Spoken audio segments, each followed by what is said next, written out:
Hello student, आज हम discuss करेंगे क्लास 10th का third chapter metal and non metal का जो भी रिमेनिंग टॉपिक बचा हुआ है। तो लेक्चर 4 तक अभी हम लोगों ने पढ़ा, लेक्चर 4 तक हम लोगों ने देखा कि मेटल्स क्या होते हैं, नॉन मेटल्स क्या होते हैं, इनकी प्रॉपर्टीज़ क्या हैं, मेटल और नॉन मेटल आपस में रिएक्ट कैसे करते हैं, ये सारी चीज़ें हम लोग पढ़ चुके। अब हम पढ़ने वाले हैं कि ये जो मेटल्स हैं ये पाए कहाँ जाते हैं और इनको हम लोग प्योर फॉर्म में निकालते कैसे हैं, आखिर मेटल को एक्सट्रैक्ट कैसे करते हैं, निष्कर्षण कैसे होता है धातुओं का, उसी के बारे में आज हमको पढ़ना है। तो सबसे पहले हम देखते हैं कि मेटल्स पाए कहाँ जाते हैं। तो ध्यान से सुनिएगा कि जो जितने भी मेटल हैं हमारे पास में अर्थ में, जितने भी मेटल हैं वो अर्थ के अर्थ क्रस्ट में पाए जाते हैं। ठीक है, अर्थ जानते हैं आप, जिस पे हम लोग हैं, तो अर्थ के अर्थ क्रस्ट में पाए जाते हैं। अर्थ का एक पार्ट है अर्थ क्रस्ट, आप भूगोल वगैरह में पढ़े होंगे इसको, जियोग्राफी में, कि अर्थ क्रस्ट क्या होता है। अगर नहीं पढ़े हैं तो एक बार जाइए वहाँ पे पढ़ के आइए कि अर्थ क्रस्ट होता क्या है। तो अर्थ क्रस्ट को हम लोग हिंदी में बोलते हैं क्या, भूपर्पटी। क्या है, अर्थ क्रस्ट, इसको हिंदी में बोलते हैं भूपर्पटी। तो जितनी भी धातुएं हैं वो पृथ्वी की भूपर्पटी में पाई जाती हैं, यानी अर्थ क्रस्ट में पाई जाती हैं। तो अच्छा, तो क्या ये धातुएं इसी तरीके से मिलती हैं? नहीं, ये धातुएं किसी न किसी कंपाउंड के रूप में या एलिमेंट्स के रूप में किसी भी तरीके से प्रेजेंट हो सकती हैं। तो आपने दो नाम सुना होगा, एक होता है मिनरल्स, मिनरल्स का नाम बहुत ही ज़्यादा हम लोग फेमस है, ये क्लास 7 से ही पढ़ते आते हैं मिनरल्स, और दूसरा है ओर्स। ठीक है, तो मिनरल्स को हिंदी में बोलते हैं खनिज और ओर्स को बोलते हैं अयस्क। तो पहले ये देखते हैं कि आखिर ये मिनरल्स और ओर्स होते क्या हैं। तो देखो, जो मिनरल्स है, जो भी धातु हमारे पृथ्वी की अर्थ क्रस्ट में पाई जाएगी, चाहे जिस रूप में पाई जाए, चाहे वो एलिमेंट के फॉर्म में पाई जाए, चाहे कंपाउंड के फॉर्म में पाई जाए, उसी को हम बोल देते हैं मिनरल्स। यानी हिंदी में बताएं तो धातुएं पृथ्वी की भूपर्पटी में जिस भी रूप में पाई जाए, चाहे वो तत्वों के रूप में पाई जाए या यौगिकों के रूप में पाई जाए, उसको हम लोग बोलते हैं खनिज। तो खनिज क्या है, पृथ्वी की भूपर्पटी में धातुएं जिस भी रूप में पाई जाती हैं उसे खनिज कहते हैं। Minerals, the metals which are present in the earth crust in the form of elements or compound is known as minerals। तो आखिर ओर क्या है? तो देखिए, ओर और मिनरल में बहुत थोड़ा सा डिफरेंस है दोनों में, कि जो ओर होता है वो मिनरल ही होता है। जैसे मान लीजिए कहीं पे खुदाई हो रही है, ठीक है, अर्थ में कहीं पे खुदाई हो रही है और वहां पे अलग अलग तरीके के मिनरल्स मिल रहे हैं। मान लो उस समय हमारे पास में किसका, आयरन का मिनरल मिल रहा है। आयरन का मतलब लोहे का खनिज हमारे पास में मिल रहा है। तो कहीं पे एक जगह पे खुदाई हुई, मान लो ये फर्स्ट प्लेस है ए, इस प्लेस का नाम है ए, एक दूसरा प्लेस है हमारे पास में उसका नाम है बी, और एक तीसरा प्लेस है उसका नाम है सी। तो तीन जगहों पे क्या हो रही है, खुदाई हो रही है आयरन के, यानी कि लोहे के खनिज की। तो हो सकता है कि जिस, मान लो ए प्लेस जो है हमारे पास में, इस प्लेस पे जो आयरन का खनिज मिल रहा है उसमें आयरन की मात्रा 80% है, ठीक है, और बी प्लेस पे जो मिल रहा है उसमें आयरन की मात्रा 60% है, और सी प्लेस पे जो हमारे पास में मिल रहा है उसमें आयरन की Fe कितना है, Fe इसमें कितना है, लास्ट वाले में मान लो 40% है। तो हैं तीनों के तीनों किसके, आयरन के ही मिनरल्स हैं, यानी लोहे के ही तीन के तीनों खनिज हैं। लेकिन इसमें देखें, अगर ए पार्ट में देखें, ए प्लेस पे देखें, तो ए प्लेस में हमको सबसे ज़्यादा आयरन मिल रहा है। तो यही हमारे पास में क्या है, यही ओर है। ओर क्या होता है, ओर ऐसे खनिज होते हैं, ऐसे मिनरल्स होते हैं जिनसे मेटल्स का एक्सट्रैक्शन इजी हो, ठीक है, इजी हो और बेनिफिशियल हो, यानी सस्ते में हो जाए हमारे पास में। तो ऐसे खनिज जिसमें से धातुओं का निष्कर्षण आसान एवं सुविधाजनक कम खर्च में हो सकता है, उसी को अयस्क बोल देते हैं। ठीक है, तो तीनों के तीनों, ए प्लेस पे जो खुदाई हो रही है वो भी आयरन का खनिज है, ठीक है, लोहे का खनिज है, बी वाला भी लोहे का खनिज है, सी वाला भी लोहे का खनिज है। केवल अंतर इतना है कि ए में हमको आयरन ज्यादा मिल रहा है ए प्लेस पे, बी प्लेस पे आयरन कम मिल रहा है, सी पे एकदम कम मिल रहा है। तो जहां पे आयरन सबसे ज्यादा मिलेगा, सबसे आसानी से मिलेगा, कम पैसे में मिलेगा, उसी खनिज को हम लोग अयस्क नाम देते हैं। ठीक, तो एक आप यहां पे याद कर सकते हैं कि सभी खनिज अयस्क नहीं होते हैं, परंतु सभी अयस्क खनिज होते हैं, ये ध्यान देना हमेशा। जैसे ये हमारे पास में केवल ए ही अयस्क है, ठीक है, ए आयरन का अयस्क है, लेकिन खनिज तो सारे के सारे हैं। तो ये ए अयस्क भी है और खनिज भी है, लेकिन बी जो हमारे पास में है केवल और केवल खनिज है, अयस्क नहीं है। तो इसीलिए मैंने कहा कि सभी अयस्क खनिज होते हैं, लेकिन सभी खनिज अयस्क नहीं होते। तो आपको क्लियर हुआ होगा कि खनिज और अयस्क में अंतर क्या है। मैं एक बार फिर से बता देता हूं दोनों की डिफिनीशन, कि खनिज धातुएं पृथ्वी की भूपर्पटी में जिस भी रूप में पाई जाती हैं उसे खनिज कहते हैं, और अयस्क क्या होता है, जिस खनिज से, ठीक है, जिस खनिज से धातुओं का निष्कर्षण आसानी से, सुविधाजनक तरीके से एवं कम खर्च में हो सकता है, उसको हम लोग बोलते हैं अयस्क। ठीक है, तो ये हो गया खनिज और अयस्क के बारे में। अब आगे चलते हैं कि आखिर मेटल्स जो होते हैं ये खनिज और अयस्क के रूप में किस तरीके से मिलते हैं और इसको निकाला कैसे जाता है पृथ्वी के अंदर से, यानी भूपर्पटी से। तो हमने आपको इसके पहले वाले लेक्चर में बताया था, इसके पहले यानी तीसरे लेक्चर में मैंने आपको बताया है रिएक्टिविटी सीरीज के बारे में। कौन सी? सक्रियता श्रेणी, इसको हिंदी में बोलते हैं। ठीक, सक्रियता श्रेणी, और इंग्लिश में इसको बोलते हैं रिएक्टिविटी सीरीज। तो रिएक्टिविटी सीरीज क्या था? इसमें हम लोग धातु की एक श्रेणी बनाए थे, एक सीरीज बनाए थे धातुओं की, जिसमें क्या करते हैं कि अलग अलग धातुओं को उसके बढ़ते हुए कह सकते हो रिएक्टिविटी के आधार पे ऊपर से नीचे हम लोग लिख देते हैं। जैसे यहाँ पे हमने ये सीरीज पहले से ही लिख रखी है। इसमें सबसे पहला कौन मेटल है? पोटेशियम है।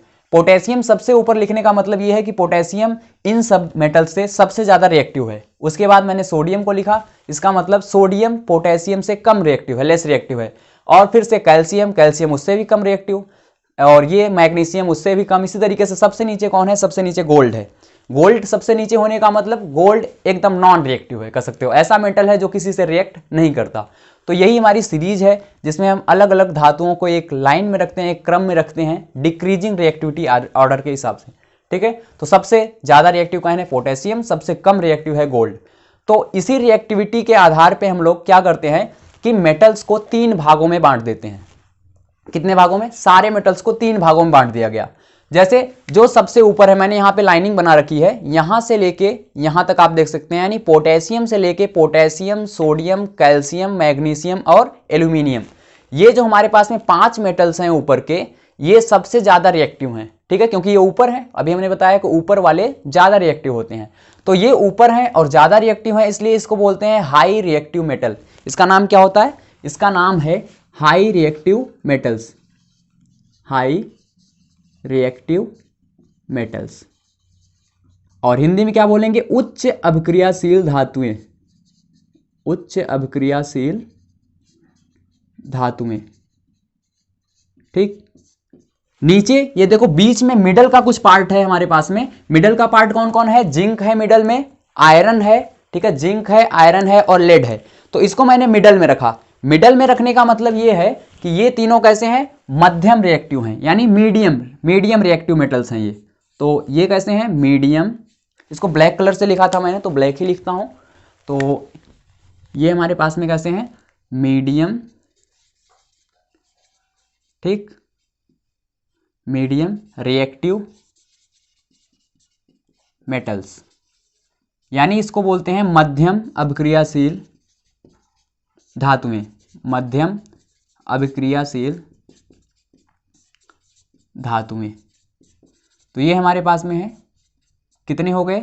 2 तरह के। और सबसे नीचे आप देख सकते हैं, सबसे नीचे कौन है? कॉपर है, और ये हमारे पास में Hg यानी मरकरी है, ठीक है, Ag यानी सिल्वर है, Pt यानी प्लेटिनम है, और Au मतलब गोल्ड है। तो कॉपर, मरकरी, सिल्वर, प्लेटिनम और गोल्ड, ये तीनों कैसे हैं? ये तीनों बहुत ही कम रिएक्टिव हैं। बहुत कम रिएक्टिव का मतलब ये लगभग लो रिएक्टिविटी है इसकी बहुत ही ज़्यादा रिएक्टिविटी क्या है?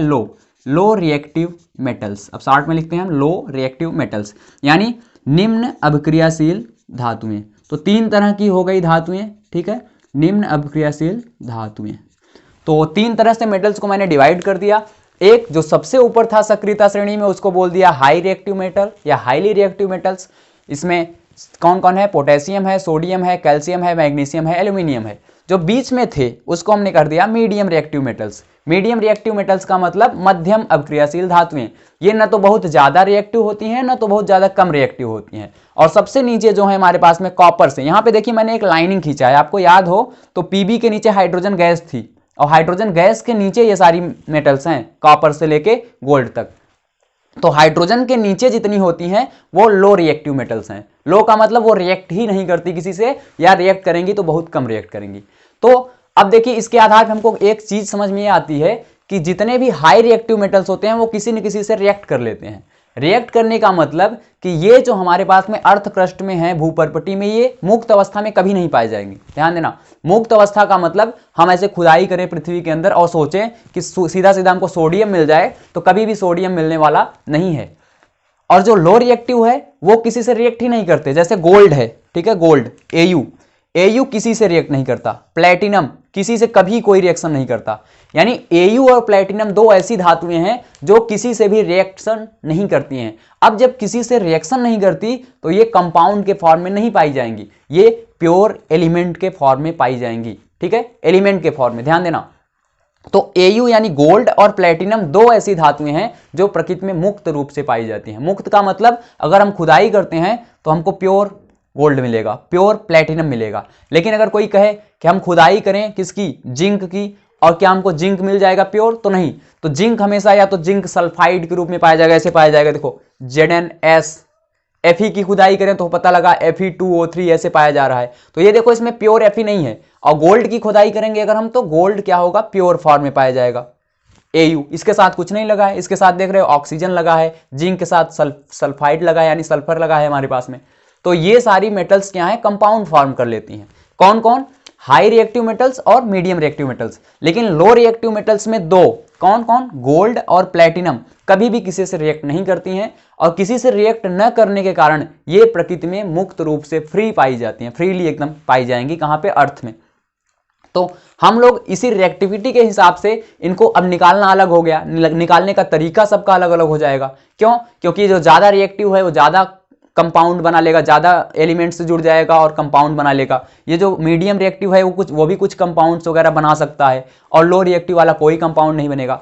तो निकालते समय हम इनको अलग अलग तरीके से क्या करते हैं, निकालते हैं। तो एक्सट्रैक्शन ऑफ मेटल, अब हम देखेंगे धातुओं का निष्कर्षण कैसे करते हैं। तो धातुओं के निष्कर्षण से पहले मैंने आपको ये बता दिया कि मेटल्स, सारे मेटल्स एक जैसे नहीं होते हैं, कुछ ज़्यादा रिएक्टिव होते हैं, कुछ कम रिएक्टिव होते हैं, ये सारी चीज़ें मैंने आपको बताई। तो अब देखिए कैसे हम एक्सट्रैक्ट करते हैं मेटल्स को, ठीक है। तो सबसे पहले ध्यान देना, जब भी हम खुदाई करेंगे तो खुदाई में हमको क्या मिलेगा, खनिज मिलेगा, मिनरल्स, ठीक है। उस मिनरल्स में से भी हम लोग पहचान लेंगे कि ये मिनरल्स ओर है, ओर मतलब अयस्क, ऐसा मिनरल्स जिसमें से धातुएं आसानी से मिलेंगी, सुविधाजनक तरीके से मिलेंगी, कम पैसे में मिलेंगी, उसको हम बोल देंगे ये अयस्क है। अब अयस्क को ले लिया हमने, अयस्क को लेने के बाद क्या करेंगे कि अयस्क में क्या होगा, कुछ मिट्टी, धूल मिट्टी मिल सकता है, ठीक है, बालू के कण मिल सकते हैं, कुछ भी अशुद्धियां मिल सकती हैं उसमें, इंप्योरिटीज। तो उसको हम लोग क्या बोलते हैं, उसको हम कहते हैं गैंग। क्या, नाम याद रखना, उसको बोलते हैं गैंग। हिंदी में भी गैंग बोलते हैं इसको, इंग्लिश में, हिंदी में कभी कभी इसको अधात्री लिखा होता है, क्या, अधात्री। तो गैंग या अधात्री क्या होता है, the impurities present in the ores are known as gangue, ठीक है। खनिज या अयस्क में जो भी इंप्योरिटीज प्रेजेंट होंगी, जो भी अशुद्धियां प्रेजेंट होगी, उसी को हम लोग बोलते हैं गैंग या अधात्री। जैसे बालू का कण, ठीक है, बालू मिला हुआ है उसमें, ओर्स में, तो उसको बोलेंगे गैंग। मिट्टी मिली हुई है तो उसको बोलेंगे गैंग, ठीक है। कुछ भी और भी अशुद्धि मिली होगी जो कि हमारे यूज की नहीं है तो उसको हम बोल देंगे गैंग्स। तो गैंग क्या होता है आपको क्लियर हुआ होगा। मैं 3 चीजें आपको बता चुका थ्योरी के रूप में, एक मिनरल्स क्या होता है, ओर क्या होता है, और थर्ड गैंग क्या होता है। ये एक एक नंबर में पूछे जाते हैं, गैंग क्या होता है, ओर्स क्या होता है, और मिनरल्स क्या होते हैं। तो गैंग हो गया। तो सबसे पहले जो भी गैंग मिला होगा किसी भी ओर में, उसको हम क्लियर करेंगे, साफ करेंगे, वहां से अलग करेंगे, ठीक है। उसको भी अलग करने के तरीके अलग अलग हैं, आप हायर क्लास में पढ़ेंगे, अभी क्लास 10th में आपके सिलेबस में नहीं है, इसलिए क्लास 11th में आप यहां पे पढ़ेंगे इसको कि गैंग्स को कैसे निकालते हैं। उसको हम डायरेक्ट पानी से धुल कर निकाल सकते हैं, ठीक है। चुंबक के द्वारा, अगर कोई मैग्नेटिक गैंग मिला हुआ है तो उसमें चुंबक से निकाल सकते हैं, चुंबकीय पृथक्करण, मैग्नेटिक सेपरेशन, और भी कई सारे मेथड्स हैं, उसको हम आगे देखेंगे, ठीक। तो ये गैंग निकालने के लिए हमारे पास में क्या थी, कुछ मेथड्स थी, और गैंग क्या होती है ये आपको पता चला।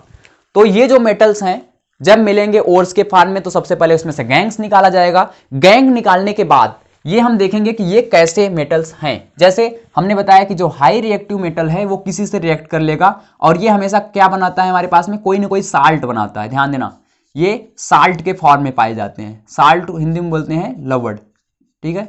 तो साल्ट के फॉर्म में पाए जाएंगे कौन, हाई रिएक्टिव मेटल साल्ट के फॉर्म में पाए जाएंगे। जैसे देखो हाई रिएक्टिव में Na है तो पाया जाएगा ये NaCl के रूप में पाया जा सकता है, ठीक है, या Na2SO4 के रूप में पाया जा सकता है। ऐसे ही कैल्शियम है तो कैल्शियम का साल्ट पाया जा सकता है, CaCl2 ऐसे करके, या MgSO4 MgCl2, इस तरीके से ये सारे साल्ट के फॉर्म में पाए जाते हैं।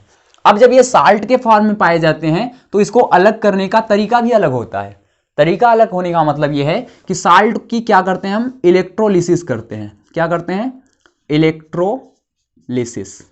इलेक्ट्रोलिसिस का मतलब आप समझ रहे होंगे, इलेक्ट्रोलिसिस इन मॉल्टेन स्टेज, ये भी ध्यान देना, मॉल्टेन स्टेज।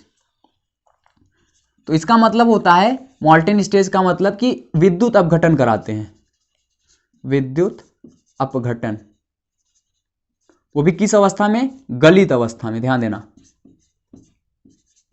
तो इसको हम गला लेंगे, धातुओं को लेके गला लेंगे, गलाने के बाद उसकी इलेक्ट्रोलिसिस कराएंगे। आगे हम इसको ब्रॉड में थोड़ा सा बताएंगे अभी कुछ देर में। फिर जब इसको हम मॉल्टेन स्टेज में इलेक्ट्रोलिसिस कराते हैं तो ये हमको मेटल देता है, तब हमको इससे क्या मिलेगा, धातु मिल जाएगी। तो ये प्रोसेस है किसको निकालने का, हाई रिएक्टिव मेटल्स को। कैसे हम हाई रिएक्टिव मेटल्स से मेटल को मिलते हैं हमको, उसकी ये प्रोसेस है। तो ये याद रखना, इलेक्ट्रोलिसिस करते हैं, उसका विद्युत अपघटन करते हैं। अब बात करें मीडियम रिएक्टिव मेटल्स, तो मीडियम रिएक्टिव मेटल्स हमारे पास में दो फॉर्म में पाए जाते हैं, ठीक है। ये दो तरह के कंपाउंड बनाते हैं। या तो ये बनाएगा, देखो इसको याद रखना है आपको, कि जो मध्यम अपक्रियाशील धातुएं हैं वो दो तरह के कंपाउंड बनाते हैं। या तो बनाएगा कार्बोनेट, क्या बनाएगा, कार्बोनेट, ठीक है, या ये बनाएगा क्या, सल्फेट। तो दो तरह से ये बना सकता है कंपाउंड, या सल्फेट बनाएगा या कार्बोनेट। अब आपको बताते हैं सल्फेट या कार्बोनेट का मतलब क्या है। देखिए, जब जैसे जिंक है, ठीक है, जिंक अगर कार्बोनेट के साथ जुड़ता है तो इसको बोलते हैं जिंक कार्बोनेट। जैसे हमारे पास में क्या है, ZnCO3, देखो जिंक और CO3 माइनस माइनस क्या बोलते हैं, कार्बोनेट। आप क्लास 9th में पढ़े हो कार्बोनेट का फार्मूला क्या होता है, CO3 माइनस माइनस, और जब Zn प्लस प्लस मिलेगा तो ZnCO3 बनेगा।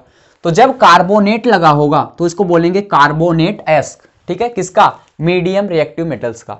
यानी ये जिंक, आयरन और लेड, ये तीनों हमेशा या तो सल्फेट के रूप में पाए जाएंगे या तो कार्बोनेट के रूप में पाए जाएंगे, कभी भी साल्ट के फॉर्म में नहीं पाए जाएंगे, ठीक है, या फ्री स्टेज में नहीं पाए जाएंगे। तो ज्यादातर जो होते हैं ये कार्बोनेट या सल्फेट के रूप में पाए जाते हैं। सल्फेट क्या है, जैसे जिंक के साथ ही हमारा सल्फर लग जाए, ऐसे सल्फेट को आप पढ़े होंगे S माइनस माइनस, ठीक है, सल्फाइड, सॉरी सल्फेट नहीं, ये सल्फाइड है हमारे पास में।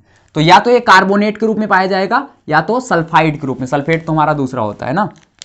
अब यहां से आप क्लास 9th में पढ़े हैं इसको, सल्फाइड। तो सल्फाइड होगा या तो हमारे पास में कार्बोनेट होगा। तो देखिए सल्फाइड का मतलब क्या है, सल्फाइड का मतलब होता है S माइनस माइनस, और सल्फेट इसके पहले मैंने लिखा था गलती से, तो सल्फेट का मतलब क्या होता है, SO4 माइनस माइनस होता है। तो वो उस फॉर्म में नहीं, S माइनस माइनस के रूप में। तो जिंक के साथ सल्फेट लग गया तो S माइनस माइनस। तो दो तरह के हमारे पास में मीडियम रिएक्टिव मेटल्स पाए जाते हैं, या तो वो कार्बोनेट के फॉर्म में पाया जाएगा या तो सल्फाइड के फॉर्म में पाया जाएगा। अब देखो, अगर ये कार्बोनेट के फॉर्म में पाया जाता है तो इसको निकालने का मेथड अलग है। इसको कैसे निकालेंगे, इस प्रोसेस का नाम होता है, एक प्रोसेस हम लोग करते हैं, इसका नाम होता है निस्तापन। क्या नाम है, निस्तापन। हिंदी में बोलते हैं इसको, इंग्लिश में बोलते हैं इसको कैल्सिनेशन। कैल्सिनेशन अभी बताएंगे हम कैल्सिनेशन क्या होता है। जब हम निस्तापन कर लेते हैं तो हमको ऑक्साइड मिलता है, मेटल ऑक्साइड। क्या मिलेगा, मेटल ऑक्साइड। इसको बोलते हैं धातु ऑक्साइड हिंदी में। तो हमको धातु ऑक्साइड मिल जाएगा। इसी तरीके से इसको अगर सल्फाइड के रूप में हमारे पास में कोई अयस्क है, ठीक है, सल्फाइड के रूप में कोई और मिला है तो उसको निस्तापन नहीं, उसका एक और हमारे पास में प्रोसेस है, इसको बोलते हैं भर्जन। तो हम लोग भर्जन करते हैं। भर्जन को हिंदी में बोलते हैं, इंग्लिश में बोलते हैं रोस्टिंग, ठीक है। तो रोस्टिंग करेंगे। रोस्टिंग से क्या मिलता है, फिर से यही मिल जाएगा, कौन, मेटल ऑक्साइड, ठीक है। तो चाहे हम निस्तापन करें फिर भी मेटल ऑक्साइड मिलता है, चाहे हम भर्जन या रोस्टिंग करते हैं फिर भी हमको मेटल ऑक्साइड मिलता है। अब क्या करते हैं कि जो मेटल ऑक्साइड हमको मिलता है, ये कैमरे में आ रहा है कि नहीं, एक मिनट में देख लेता हूं इसको, 1 सेकेंड, हाँ आ रहा है, ठीक। तो मेटल ऑक्साइड दोनों में मिले, ये इन मेटल ऑक्साइड का हम क्या करते हैं, इन मेटल ऑक्साइड का हम करते हैं, दोनों का चाहे जैसे मिले हमको, इनका अपचयन करेंगे, रिडक्शन करेंगे। क्या करेंगे, रिडक्शन। रिडक्शन का मतलब होता है अपचयन, ठीक है, अपचयन हो गया। अपचयन से हमको क्या मिल जाएगा, मेटल मिल जाएगा फाइनली, मेटल यानी हमको धातु फिर से मिल जाएगी। तो ये प्रोसेस है हमारा, ठीक है, ये प्रोसेस है किस तरीके से हम अलग करते हैं सबको। और लास्ट में हमारा बच जाता है low reactive metals. Low reactive मतलब निम्न अभिक्रियाशील जो धातुएं होती हैं। अभी मैंने बताया आपको कि जो निम्न अभिक्रियाशील धातुएं हैं या तो वो प्योर फॉर्म में पाई जाएंगी, जैसे गोल्ड और प्लेटिनम, किसी से कोई रिएक्शन नहीं, किसी का ना तो सल्फाइड बनाएगा, ना तो कार्बोनेट बनाएगा, ना तो साल्ट बनाएगा, कुछ नहीं, वो फ्री स्टेज में पाया जाएगा। लेकिन कुछ ऐसी हैं जैसे कॉपर है, ठीक है, Hg यानी हमारे पास में मरकरी है, और ये सिल्वर है, ये कभी कभी रिएक्ट कर लेती हैं, किससे? सल्फाइड से, S- से रिएक्ट करके ये कभी कभी सल्फाइड एस्क बना लेती हैं। तो सल्फाइड और बनाने से क्या होगा, ये ध्यान देना, केवल 3 ही, ज्यादा नहीं, केवल लो रिएक्टिव मेटल में 3, कौन कौन? कॉपर, ठीक है, मरकरी और सिल्वर, ये तीनों क्या बनाते हैं? सल्फाइड, सल्फाइड और। तो जब सल्फाइड एस्क ये बनाती हैं तो उसको क्या करते हैं? सेम प्रोसेस कैसा करते थे? सल्फाइड में भर्जन करते थे, यानी रोस्टिंग करते हैं, रोस्टिंग के बाद फिर मेटल ऑक्साइड मिलता है, फिर हम उसको रिडक्शन करा देते हैं, फिर मेटल मिल जाता है, ऐसा कर सकते थे हम। लेकिन ये सल्फाइड जो मिलता है मीडियम रिएक्टिव, उसको हम इस तरीके से रोस्टिंग वगैरह कराते हैं। लेकिन जो लो रिएक्टिव मेटल्स हैं उस सल्फाइड को डायरेक्ट हम क्या कर देते हैं? हीट कर देते हैं, गर्म कर देंगे, ठीक है, हीट कर देंगे, डायरेक्ट गर्म कर देंगे, और हीट करने से क्या होगा? हमको डायरेक्ट फाइनली धातु मिल जाएगा, यानी मेटल हमारे पास में मिल जाएगा।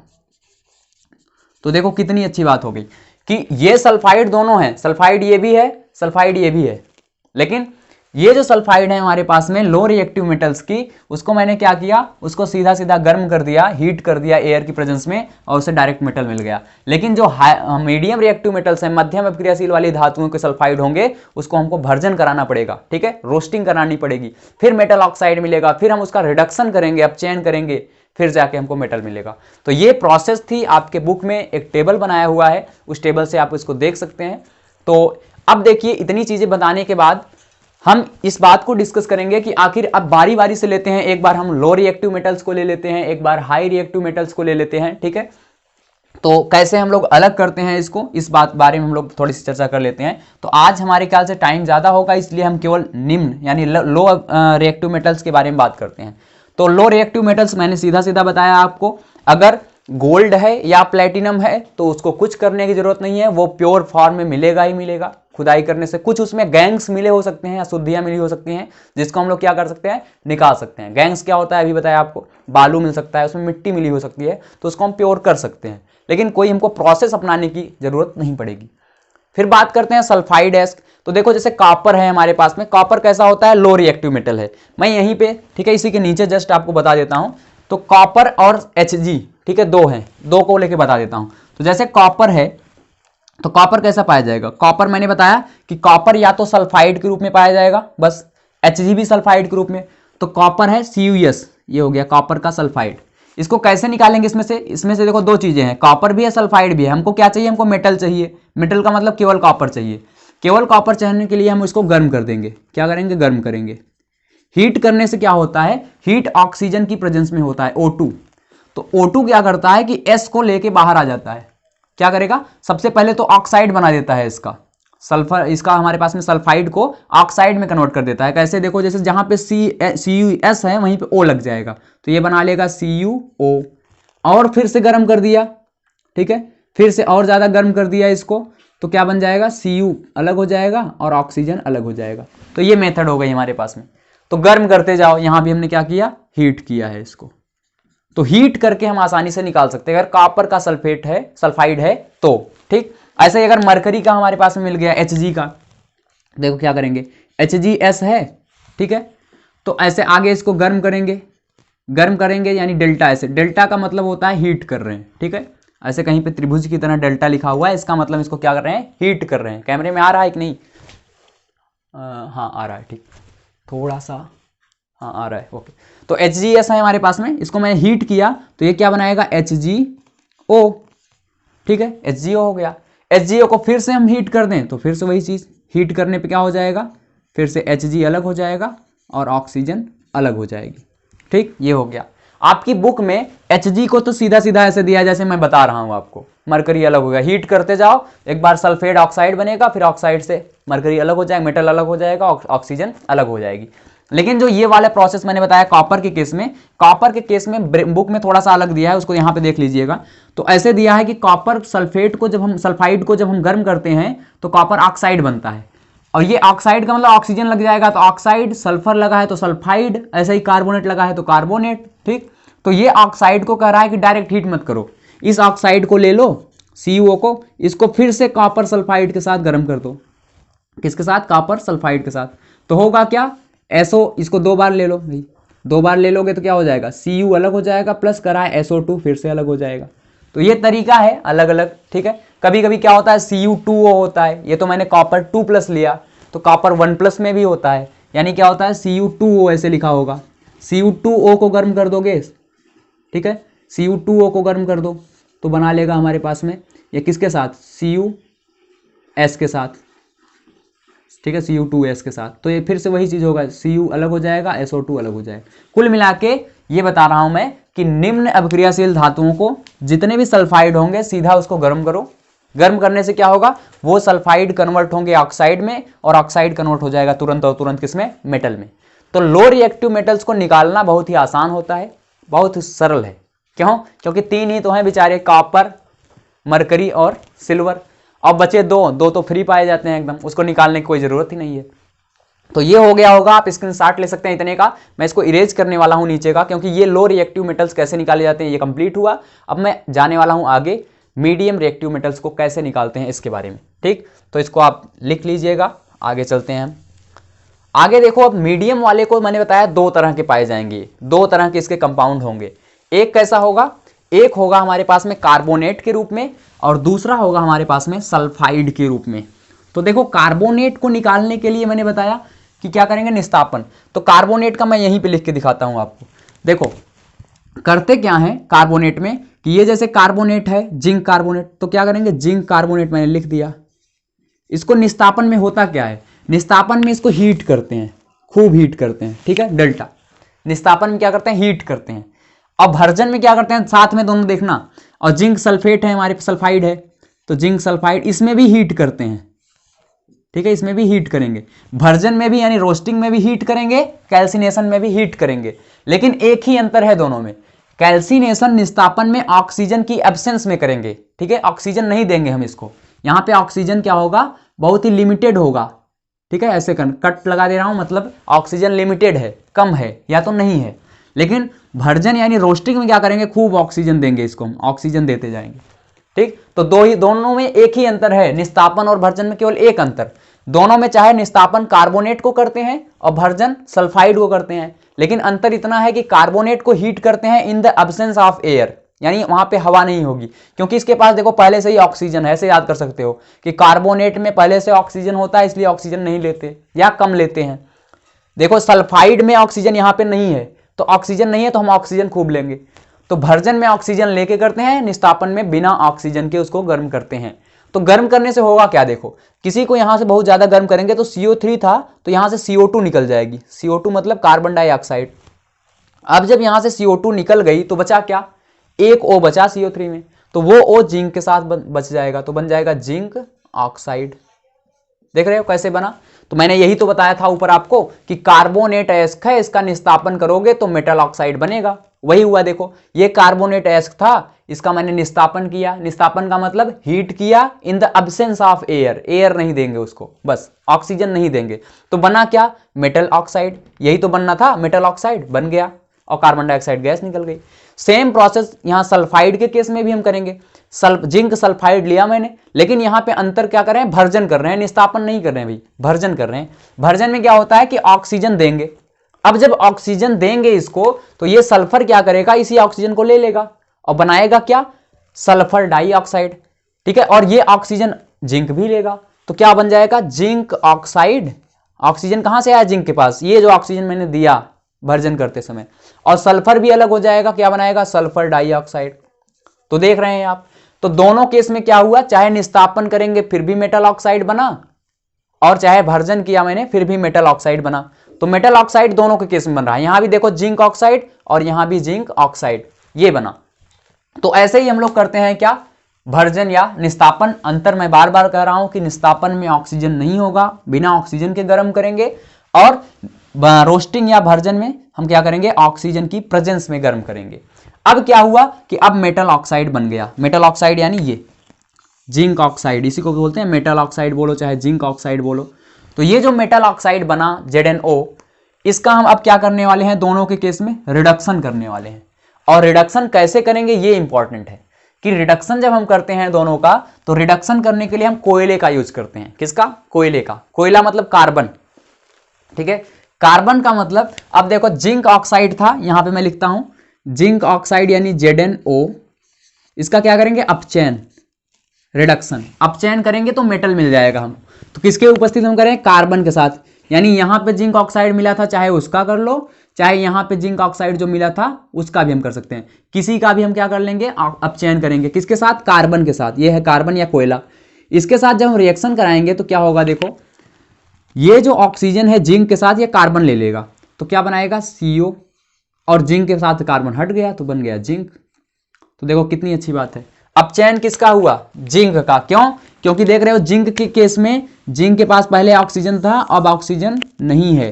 तो हमने तो यही तो बताया है आपको ऑक्सीडेशन रिडक्शन में कि ऑक्सीडेशन में यानी ऑक्सीकरण में क्या होता है, ऑक्सीजन जुड़ता है, और अपचयन में क्या होता है, ऑक्सीजन हटता है। तो यहां पे मैंने क्या किया, जिंक ऑक्साइड का अपचयन करवाया जिंक में। कौन किया, कार्बन। कार्बन का क्या हो गया, देखो कार्बन के पास पहले ऑक्सीजन नहीं था, अब कार्बन के पास ऑक्सीजन चला गया, तो यानी कार्बन मोनोऑक्साइड बन गया। तो कार्बन का तो हो गया ऑक्सीकरण, ठीक है, ऑक्सीडेशन, कार्बन का हो गया ऑक्सीकरण, लेकिन जिंक ऑक्साइड का क्या हो गया, जिंक में अपचयन। तो इसीलिए इस प्रोसेस का नाम मैंने दिया अपचयन या रिडक्शन। तो यही है, मेटल ऑक्साइड क्या किया गया, रिडक्शन किया गया, और हमको बाद में कहां मिला, ये मेटल है, ये जिंक, देख रहे हो ये है मेटल।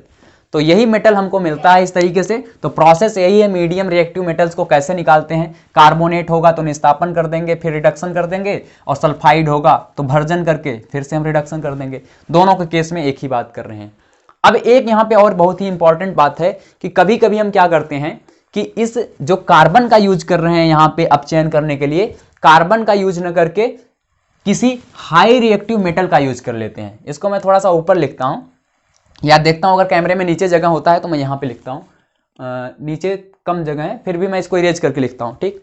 ओके, यहां पे इरेज कर देता हूं इसको, ठीक है। इसको लिख लिया होगा आपने, लिख नहीं लिया होगा तो फिर से बैक करके आप स्क्रीनशॉट ले लीजिए और वहां से लिख लीजिए, ठीक है। तो ये सल्फाइड वगैरह मैं इरेज कर देता हूं क्योंकि आपको इसके बारे में जानकारी हो चुकी है। अब मैं रिडक्शन की एक और प्रोसेस आपको बता रहा हूं कि रिडक्शन एक ही तरीके से नहीं कर सकते, एक तरीका और है।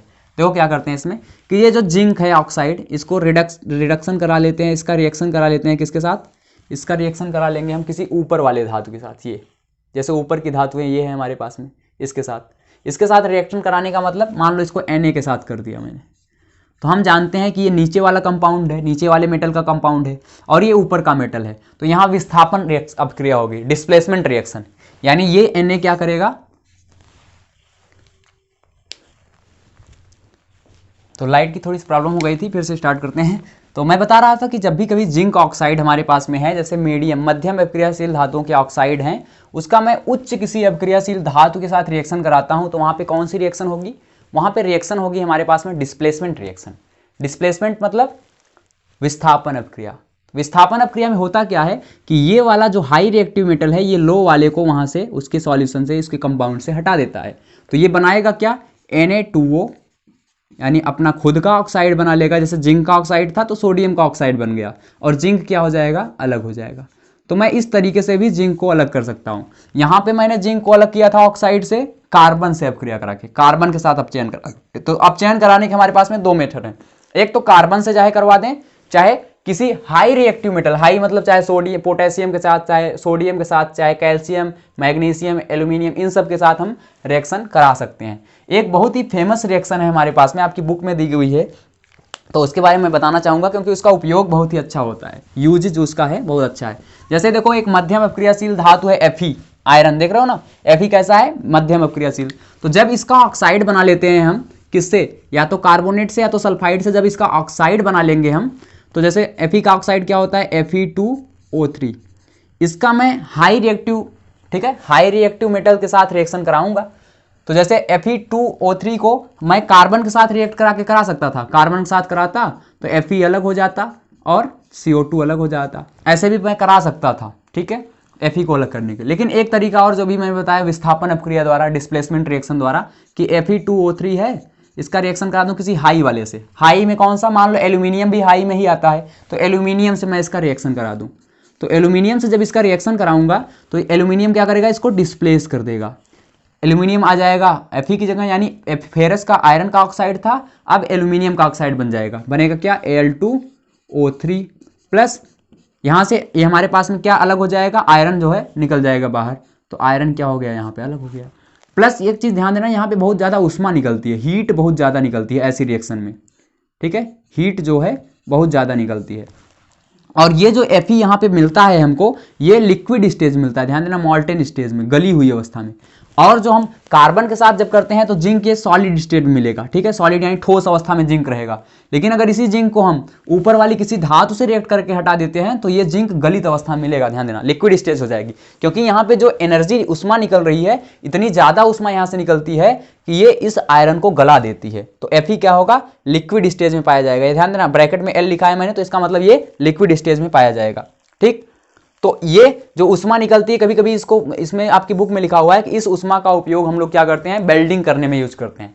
वेल्डिंग करने में यानी जैसे रेल की पटड़ियों को कहीं जोड़ना होता है तो वो वहां पे ये वाली रिएक्शन कराते हैं, ठीक है, आयरन ऑक्साइड के साथ एल्यूमिनियम का रिएक्शन कराएंगे तो वहां बहुत ज़्यादा मात्रा में, बहुत ही अच्छी मात्रा में हीट निकलती है, और जिससे हम लोग क्या करते हैं कि उसको वेल्डिंग करते हैं। और इस रिएक्शन को बोलते हैं थर्मिट रिएक्शन। क्या नाम है इसका, thermite reaction. Thermite reaction Hindi में बोलते हैं थर्मिट अभिक्रिया। तो थर्मिट रिएक्शन क्या होती है, ऐसी रिएक्शन जिसमें बहुत ज़्यादा मात्रा में उष्मा निकलती हो, उसको थर्मिट रिएक्शन बोलते हैं। जैसे एक एग्जांपल है ये, Fe2O3 एल्यूमिनियम के साथ रिएक्ट करता है तो बहुत ज़्यादा मात्रा में उष्मा का वहाँ पे निकलता है, उष्मा बहुत ज़्यादा मात्रा में निकलती है, जिसका उपयोग हम वेल्डिंग के पर्पज से करते हैं। तो ये आपको मैंने दो के बारे में बताया, एक लो रिएक्टिव मेटल्स कैसे निकालते हैं और मीडियम रिएक्टिव मेटल्स कैसे निकालते हैं। नेक्स्ट लेक्चर में हम देखते हैं हाई रिएक्टिव मेटल्स को कैसे निकालते हैं हम लोग, साल्ट, ठीक है। तो तब तक के लिए अच्छे से पढ़िए लेक्चर को, मैं जल्द ही आपका चैप्टर नेक्स्ट लेक्चर में कंप्लीट हो जाएगा, फिर हम किसी नेक्स्ट चैप्टर की ओर चलेंगे। Thank you so much.